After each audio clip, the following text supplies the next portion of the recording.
Pansin nyo mga kalbularyo na nawasak na ang sunshade namin dito. Kaya tagsara gyud mo parking diring dapita kay puwerte jud inita lalo na oras sa alauna. Yes! Pero wala tayong magawa dyan, alangan sad og adto nato ilagay sa gitna ng daan. Alam nyo naman na hilabihan kakusog mo padagan ning uban tulad na lang ngayon sa inyong nadunggan. Pero kung may LTO checkpoint sa unahan, magtaka na lang tayo ang iba mamasok man sa katubhan. Meron na naman akong hurim-huriman ngayon, isang Honda FD automatic transmission. Iwan ko kung anong year model nito, basta ang alam ko lang, ang upper panel board nito ay dili na gyud maklaro. Kaya sabayan niyo ako at makinig sa aking tinagalog nga may halong Cebuano. Alright, here we go. Pandarin natin ang makina at observe po tayo dito sa upper panel board. So ayan po mga kalbularyo, kita nyo na totally blackout talaga. So ang gagawin po natin dito ay wala na tayong ibang kuri-kurion dito. Alam naman natin lahat mga kalbularyo ay dito po natin makikita yung speedometer, turn signals at fuel gauge. Talagang naka-totally blackout ang upper panel board ngayon. So ayan, tanggalin na natin to at hindi na tayo magpadugay-dugay pa dito. What? May napansin po tayo dito kasi ang bolt dito ay wala na. So ibig sabihin, tinanggal na ito ng ibang Miraco. What? Ayan. So dalawang bolt lang ang nakakabit dito. So titingnan lang natin kahit na gikuri-kuri na pala ito. Pero patuloy pa rin tayo. Here we go. I-trace up po natin to one on one. Kasi kadalasan na problema sa mga panel board ay yung mga kapasitor. So i-check po natin to. So nang na-test na natin dito sa mismong kapasitor, ayan, walang reading. At ang isa naman wala pa ring reading. So ang dalawang kapasitor ay problemado na. At dito naman tayo sa kabila. Ayun oh. So ang kapasitor na ito ay good. Ayan. So kita nyo na may reading. So ibig sabihin pag umaabot yan sa color green ay goods yan. Alright.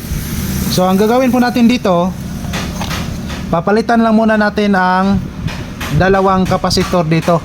Pagkatapos na nating palitan ang lahat na kapasitor, i-reheating pa rin natin ang lahat na IC dito para masigurado po natin na yung mga lost contact na liig dito sa IC ay bumabalik yan sa normal. Alright? First of all, gipahumo ko muna ang tiil ng kapasitor diring dapita. Kung di nyo nagustuhan ang ginagawa ko, ayaw lang ninyo sunduga, baka sabihin na naman ng iba na kayo ay nagaya-gaya. Yes! Second step, pinainitan ko ang lahat ng IC rito. Nakabaws na gyud ko kay perti gyud kainit kanina sa giparkingan nito. Kaya attention everybody, makinig kayong mabuti. Kung sa English pa, listen very carefully. Kasi unti-unti kong ipalabas ngayon ang aking job strategy. Wow!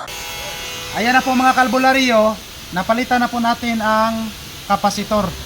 Dalawang kapasitor ang pinalitan natin. At ito ang luma. Ayan. Dito yan nakakabit at ang isa dito naman.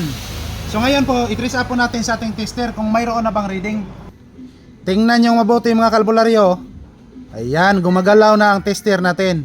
At dito naman sa kabila, tingnan nyo lang ang tester ha. Ayun. So gumagalaw na rin.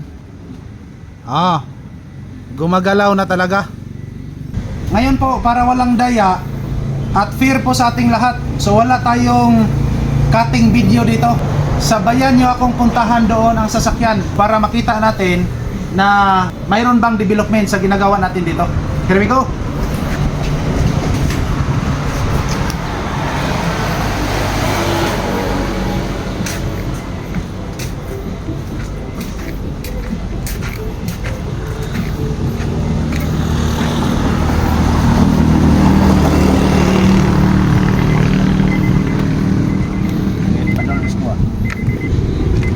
So ito po mga kalbularyo, temporary lang po natin itong isalpak. Ayun. So alam naman natin lahat na dito po ang temperature gauge at dito naman ang fuel gauge. At dito po natin makikita ang speedometer. Ayan. So try nating i-ignition on. Ayun. Ayan po. Kita natin na mayroon ng display. Takpan natin ng unlan dito para makita. Ayan.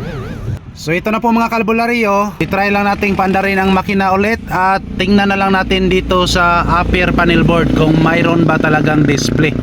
Ayan. So final confirmation, ignition on. Ayun.